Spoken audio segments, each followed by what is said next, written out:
할렐루야. 하나님을 알자. 힘써 알자. 하나님에 대한 지식, 하나님을 아는 지식, 평신도 신학, 조직 신학. 오늘은 인죄론으로 하나님과 맺은 언약, 그래서 행위 언약, 이렇게 제목을 올려드립니다. 말씀은 창세기 2장 16절에서 17절 말씀이 중심이 되겠습니다. 참고하시기 바랍니다. 저는 어려서부터 호기심이 많은 아이였습니다. 그래서 그런지 이런저런 여러 가지 의문들을 끊임없이 생각해 내곤 해서 드렸습니다. 자, 죄로 인하여 죄인으로 타락한 인류에 대해서 의문이 들어 많은 생각을 하여 드렸습니다. 그러나 그 의문은 좀처럼 풀리지를 않고 저의 뇌리에서 사라지지를 않고 자리를 잡았습니다. 그러던 중 성인이 된 후 어느 날인가 성경을 읽던 중에 바로 이 말씀을 읽게 되었습니다. 그 말씀이 이러합니다.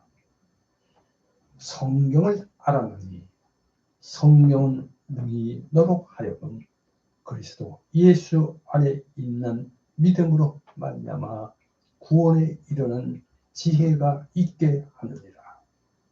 모든 성경은 하나님의 감동으로 된 것으로 교훈과 책망과 바르게 함과 의로 교육하기에 유익하니 이는 하나님의 사람으로 온전하게 하며 모든 선한 일을 행할 능력을 갖추게 하려 함이라.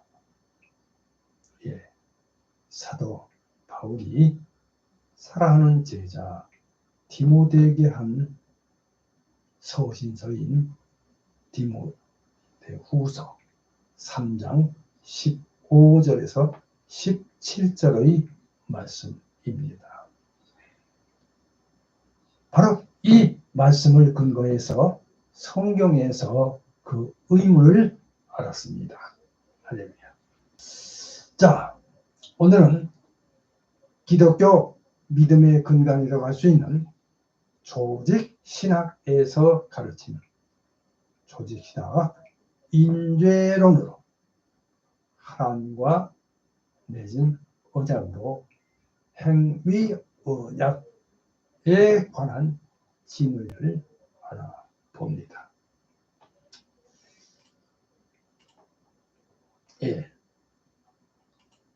하나님의 솜씨의 근간이라 할 수 있는 인간. 인간은 본래 하나님의 창조물 가운데 으뜸가는 존재. 그러니까 죄가 들어오기 전에는 말입니다. 하나님의 창조물 가운데 으뜸가는 존재로서 하나님의 형상대로 지음을 받았습니다.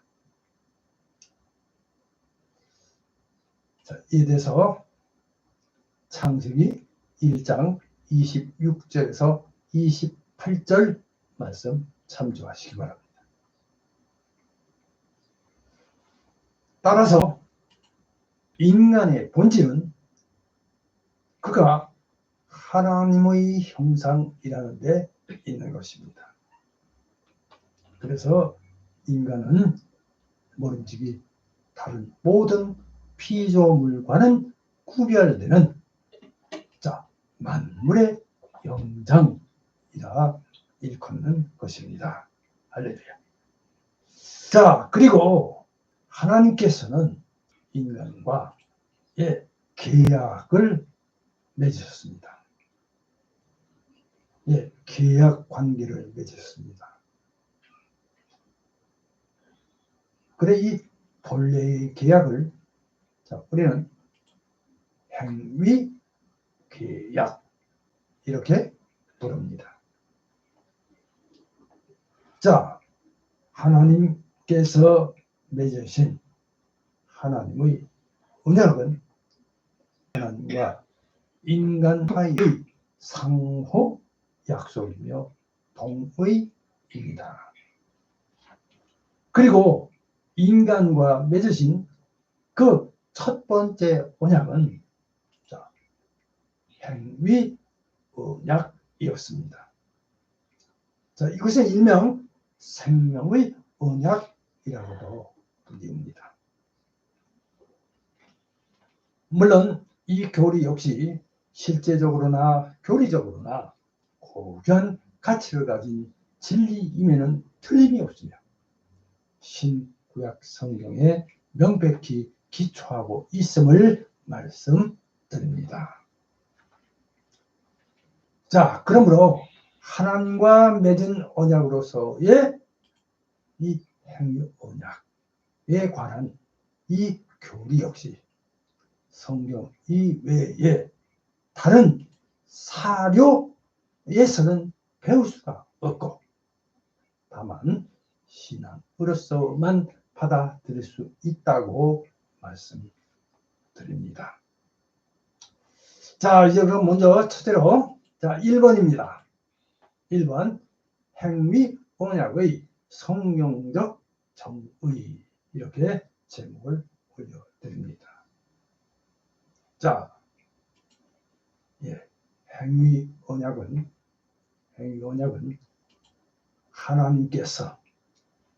하나님께서 전 인류를 대표하는 자, 그 첫 사람 그러니까 아담과 더불어 세우신 엄숙한 협정입니다. 할렐루야.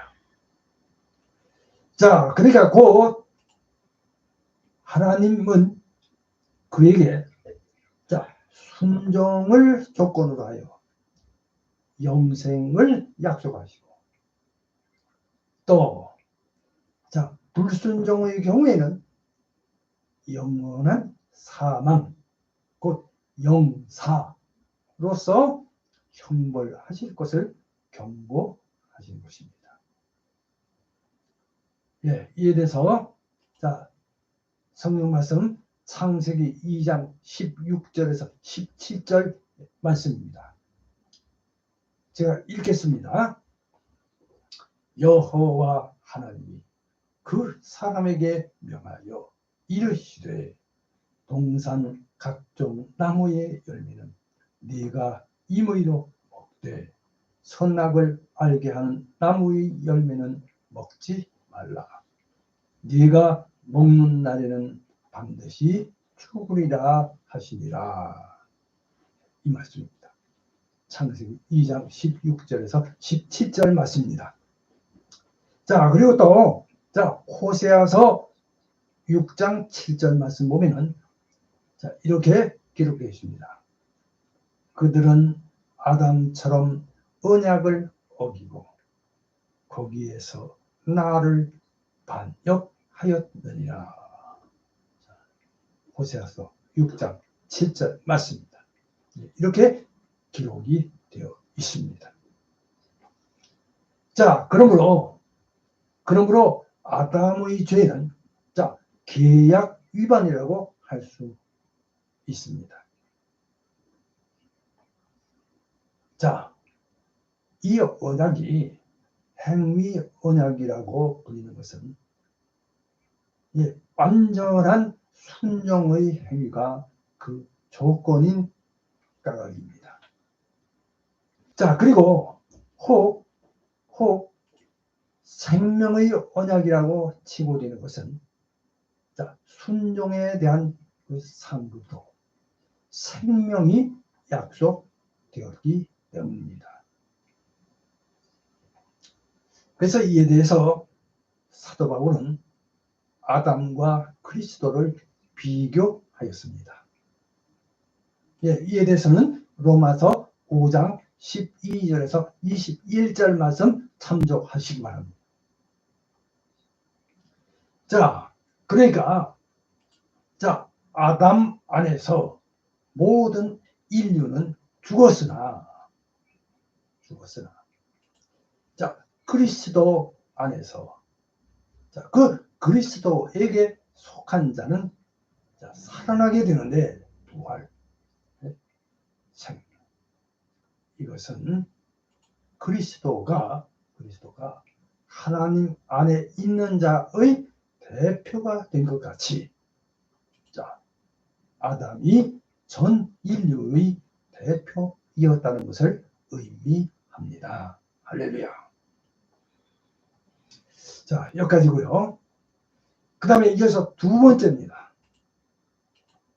자, 이 행위 언약, 우리가 계약입니다. 행위 언약의 성경적 요소, 이렇게 제목을 올려드립니다. 자, 그럼 첫 번째 1번입니다. 작은 1번 1. 언약, 그러니까 계약의 당사자. 예, 하나님과 아담입니다. 자, 계약은 항상 두 당사자 사이에 이루어지는 것이로, 이때 계약의 당사자들은 우주의 주권자 되시는 삼위일체 하나님과 인류의 대표자 되는 첫 사람 아담입니다. 그러니까 삼위일체 하나님과 인류의 대표인 아담, 이 양편은 매우 불균형하므로 자연히 계약은 타협의 성격을 인간에게 부과합니다. 자, 그 다음에 작은 2번입니다. 이번에는 언약, 그러니까 계약의 약속입니다. 자, 영원한 생명, 그래서 영생, 이렇게 작은 두 번째 제목을 올려드립니다. 자, 여기서 약속된 생명은 신체와 영혼, 그러니까 전인이 거룩하고 복되고 영원하게 존재하는 것을 의미합니다. 그래서 이를 한없는 축복과 영광의 상태, 이렇게 말씀을 드립니다. 이 계약의 약속은 가장 고상한 의미로 생명의 약속이라 할 수 있으니, 생명은 죽음의 가능성을 초월하고 있습니다. 자, 이 약속은 신자들이 마지막 아담이신 그리스도로 말미암아 받게 됩니다. 할렐루야. 자, 그 다음에 세 번째입니다. 세 번째는 계약의 조건, 이렇게 작은 제목을 올려드립니다. 자, 계약의 조건, 그래요. 절대적 순종, 그러니까 완전하고도 무조건적인 순종, 이렇게 올려드립니다. 그렇습니다. 계약의 조건은 절대적 순종이었습니다. 선악을 알게 하는 열매를 먹지 말라는 엄한 명령은 순수한 순종에 대한 시험이었던 것입니다. 할렐루야. 자, 그 다음에 네 번째입니다. 작은 4번. 계약의 형벌, 그래서 벌칙, 이렇게 되겠습니다. 자, 그것은 영원한 사망, 영사, 이렇게 또 작은 제목을 올려드립니다. 자, 총괄적 의미로 여기서 형벌이란 육체적, 영적, 영원적인 죽음인 것입니다. 예, 죽음은 육체와 영혼의 분리뿐만 아니라 근본적으로 하나님으로부터의 영혼의 분리를 말하는 것입니다. 자, 따라서 이 사망은 범죄로 말미암아 온 형벌로서 신체와 영혼의 분리, 그리고 그 결과로 주어지는 영원한 재난과 고통을 뜻합니다. 자, 그러니까 즉 육체적, 전도서 12장 7절, 또 영적, 마태복음 8장 22절, 에베소 2장 1절, 요한계시록 3장 1절, 디모데전서 5장 6절, 그 다음에 영원한 사망, 요한계시록 20장 6절에서 14절 말씀 모두 포함함을 말씀드립니다. 자, 이제 한 가지 더. 자, 이제 5번째입니다. 작은 5번입니다. 언약의 상징이나 보증, 또 이렇게 5번째 작은 제목을 올려드립니다. 예, 여기는 생명나무 이렇게 올려드립니다. 자, 생명나무가 하나의 상징이었다면 이 계약의 유일한 상징이었을 것입니다. 여기 이 생명나무는 생명의 상징과 보증으로 지명된 듯 합니다. 그러니까 생명나무가 그 인호였습니다. 할렐루야.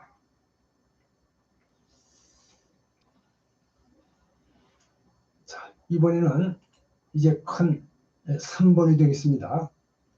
3. 행위 언약의 유효성, 이렇게 3번째 제목을 올려드립니다. 행위 언약은 오늘날 우리에게 아직도 유효한가? 아니면 그 효력이 이미 상실하였거나 폐기되었는가?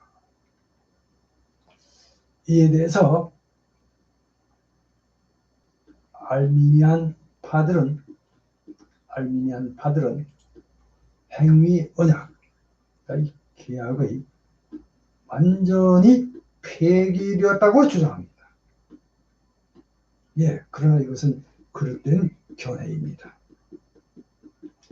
자, 완전한 순종의 요구는 아직도 그리스도의 의를 받아들이지 않는 자들을 위하여 존재한다고 말씀드리겠습니다. 예, 이에 대해서 레위기서 18장 5절, 갈라디아서 3장 12절 참조하시기 바랍니다. 자, 따라서 이러한 인간들은 이러한 요구에 응하지 못했지만 그 조건은 여전히 유효한 것입니다. 자, 그러나 이 계약은 그리스도 안에 있는 자들에게 있어서는 필요치 않게 된 것이기는 합니다. 자, 그래서 따라서 어떤 의미에서는 행위 언약은 해소 또는 폐기되었다고 할 수 있습니다. 할렐루야. 예, 이것은 은혜 언약 안에 있는 사람들에게는 그 의무를 부과할 수 없다는 의미가 되겠습니다. 자, 중보자이신 그리스도께서 자기 백성을 위하여 대신 이를 이행 및 완수하셨다는 데서 그러합니다. 할렐루야. 자, 이제 결론을 말씀드리겠습니다. 결론입니다. 예, 이상 인죄론으로 인간에 의한 하나님에 의한 행위 언약, 그러니까 계약에 관하여 알아봤습니다. 물론 이제는 행위 언약은 영생을 얻기 위한 지정된 방법이나 수단으로서는 폐기되었습니다. 그 이유는 그것, 그러니까 행위 언약이 인간의 타락 이후에는 구원의 수단이나 방법으로서는 그야말로 무능력하게 되었으므로 생명의 길이 되지 못하는 것이기 때문입니다. 자, 그리고 어떤 의미에서는 자, 행위 언약은 폐기 또는 해소되지 않았습니다. 때문에 사람은 하나님에게 완전한 순종의 의무를 항상 지니고 있습니다. 또한 범죄자에게 주어진 그 저주와 형벌은 죄 가운데 계속해서 살아가는 사람들에게 아직도 그대로 적용되는 것입니다. 자, 그러니까 그 조건적 약속, 즉 순종하면 영생을 얻는다는 그 약속은 아직도 유효하다 하는 말씀입니다. 그것은 하나님은 이 약속을 아직도 취소하지는 않으셨기 때문입니다. 자, 이에 대해서 성경 말씀 레위기 18장 5절, 로마서 10장 5절, 갈라디아서 3장 12절 참조하시기 바랍니다. 예. 그러나 안타깝게도 타락 이후로 그 누구도 능히 그 조건에 응할 수 있었던 사람은 단 한 사람도 없었습니다. 예, 이 역시 여러 가지 특성을 내포하고 있기에 이 교리 역시 신앙의 위대한 신비 중 하나로 인간의 이해를 훨씬 초월하고 있는 것입니다. 물론 이와 같은 교리는 성경 이외의 그 어떤 다른 사료에서는 배울 수가 없고 오직 신앙에 의해서만 받아들일 수 있다고 하겠습니다.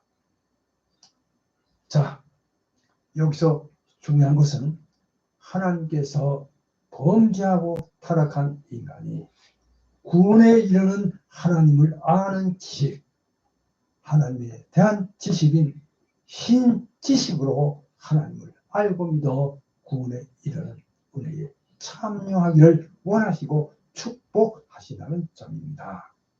할렐루야. 예, 이 점을 믿으시고 믿음 생활 잘 하셔서 하나님의 구원에 이르시기를 주님의 이름으로 축복합니다. 자, 이제 생각해 보기입니다. 오늘 한 가지만 말씀을 드립니다. 생각해 보기 1번. 행위 언약이 우리에게 갖는 의미에 관하여 생각해 보시기 바랍니다. 이제 다음 시간에는 더 좋은 말씀으로 함께 하겠습니다. 기도합니다.